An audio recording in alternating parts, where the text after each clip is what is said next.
Now, yesterday, as Rigathi Gachagua and former Vice President Kalonzo were leaving Makadara constituency, angry youths decided to chant Ruto, Ruto, Ruto.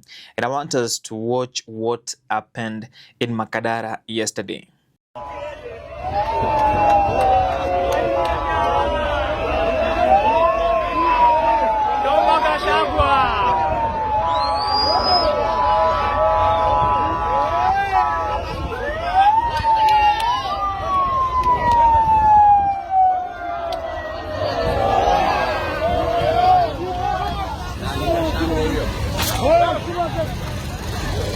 Toma Gachagua!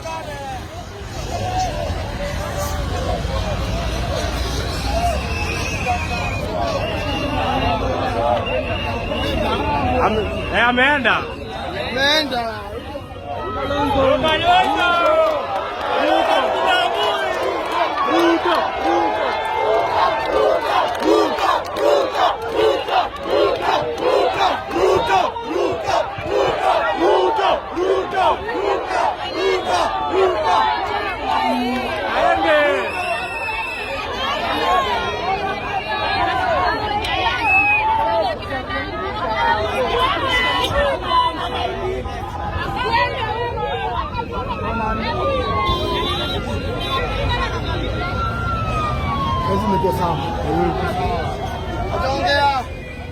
Aende.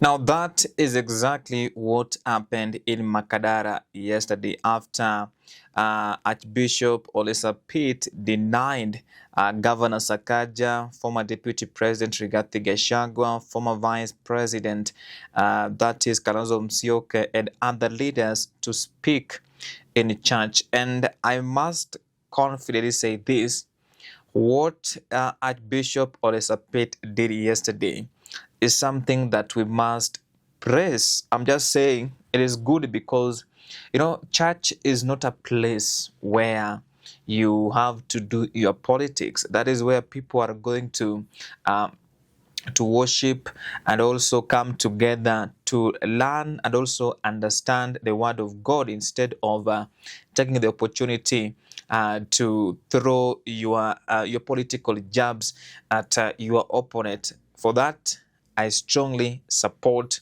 Archbishop Olesa Pitt. But this incident that took place yesterday, to me, it was uncalled for. But it was something that was likely to take place, and I'm going to explain further.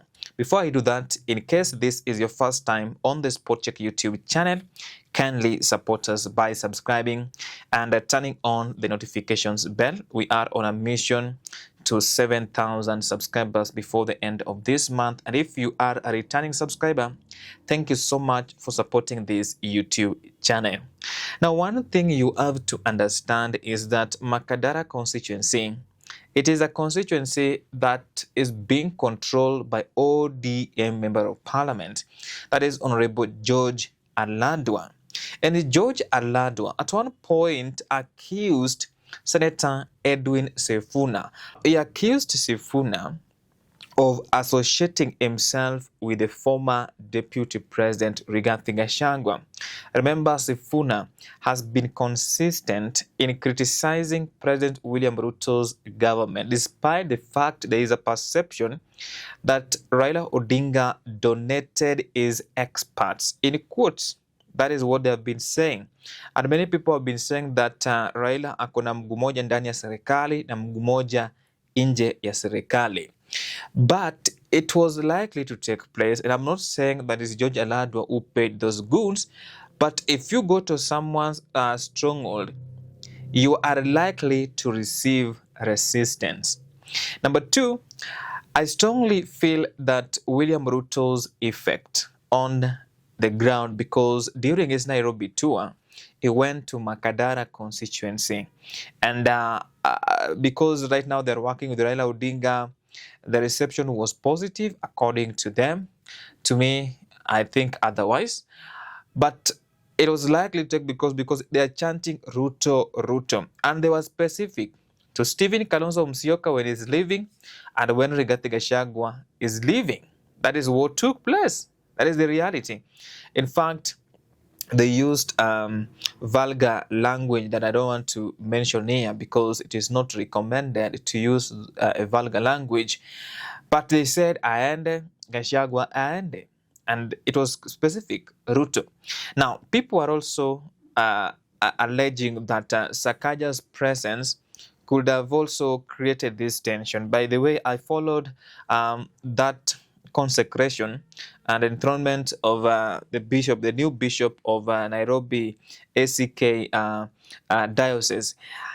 There was a little bit of tension because you could clearly tell that Rigathi Gachagua and Sakaja, they were not comfortable. So some people might be even accusing Sakaja of sponsoring those goons, but there is no evidence to support that argument.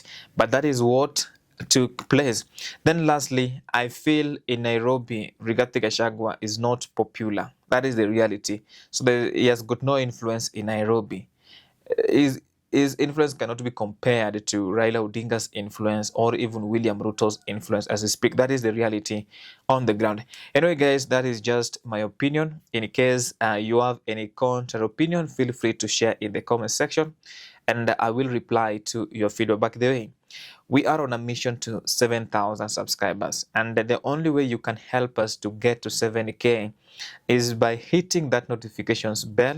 Not the notifications, but subscribe, then hit that notifications bell.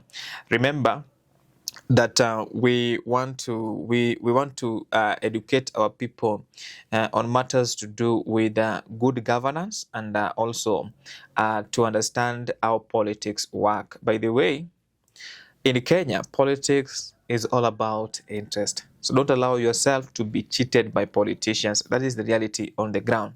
Now, at the end of my videos, I promised to carry out civic education. This is what you need to do. You need to register as a voter as soon as possible. And the beauty of doing that, you can participate in two types of elections. One, general elections. Two, by elections. The number two, remember to demonetize politics as soon as possible. The beauty of doing that, you can get leaders of high integrity. Then lastly, vote for someone with a vision who can come up with better policies that can take this country to the next level. Because right now we have certain leaders in parliament, but most of them, the policies that they're coming up with are very poor. Bye for now. I will see you in the next video.